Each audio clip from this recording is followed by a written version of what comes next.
ସେ pure BJD Manmath Routray ମୋର କଣ କଣ୍ଟ୍ରୋଲ ଅଛି ତାପରେ ସେ ତାର ଗଲା ଜଗନ୍ନାଥଙ୍କୁ ଦର୍ଶନ କଲା, ଲିଙ୍ଗରାଜଙ୍କୁ ଦର୍ଶନ କଲା, ତା ନେତା ନବୀନକୁ ଦର୍ଶନ କଲା, ତା ନେତା ପାଣ୍ଡିଆନଙ୍କୁ ଦର୍ଶନ କଲା।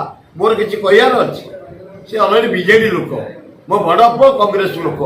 ସେ ଖାଲି ଭକ୍ତ ଦାସଙ୍କୁ ନେଇକି ଲବଣଗିରି ପାହାଡ଼କୁ ଯାଇଥିଲା, ଦର୍ଶନ କଲା।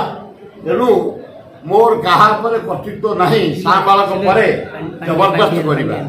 ସେ ମୋ ଗୋଡ଼ ଧରି ପକେଇଲା, କହିଲା ବାପା ମୋତେ ବାଧ୍ୟ କରନ୍ତୁନି କଂଗ୍ରେସରେ ଠିଆ ହେବା ପାଇଁ, ମୁଁ ବିଜେଡି ଫାଇନାଲ କରିଛି, ମୋ ନେତା ନବୀନ। ବୋଲି ଯା ବଡ଼ ଆଇଲା, କହିଲା ବାପା ଆପଣଙ୍କ ଭଳିଆ ନେହୁର ପରିବାର ମୋର ଭଗବାନ, କଂଗ୍ରେସ ମନ୍ଦିର। ବୋଲି ଯା। ତେଣୁ ଦୀପ ଦିଆରେ ବାଟି ହେଇ କାମ କରୁଛି। କାଲି ବହୁତ ପଚାରିଲୁ ଶଶୁରଙ୍କର ପ୍ରିୟ ଖାଦ୍ୟ କ'ଣ? ବୋଉ କହିଲେ ଦେଶୀ ଖାଦ୍ୟ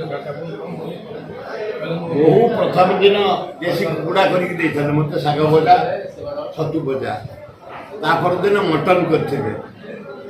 ଏବଂ କାଲି ଚୁନା ମାଛ ଭଜା ଆଉ ବଡ଼ିଚୁରା, ଆମ୍ବ ଚଟଣି ପଖାଳ ଖାଉଥିଲେ ମୁଁ ଦେଇଥିଲେ। କିନ୍ତୁ ବହୁ ଜଣେ ଭଦ୍ର ମହିଳା, ଉଚ୍ଚ ଶିକ୍ଷିତ, ଗୋଟେ ବ୍ୟାଙ୍କରେ ଅଫିସର ଅଛନ୍ତି। ରାଜନୀତିକୁ ଓହ୍ଲେଇବେ କି? ରାଜନୀତିକୁ ବୋଉ ଆମେ ଯିବେ। ହଁ ହଁ ହଁ, ସେବା ମାନେ ଏଇ ଖାଦ୍ୟ ସେବା। ଆଉ ତୁ ଭାବୁଥିଲୁ ଗୋଡ଼ ହାତ ସବୁ ଆମ ଘରେ ଚଳେ ନା। କୌଣସି ବୋହୂ ଆମର ଆମେ ଶ୍ୱଶୁର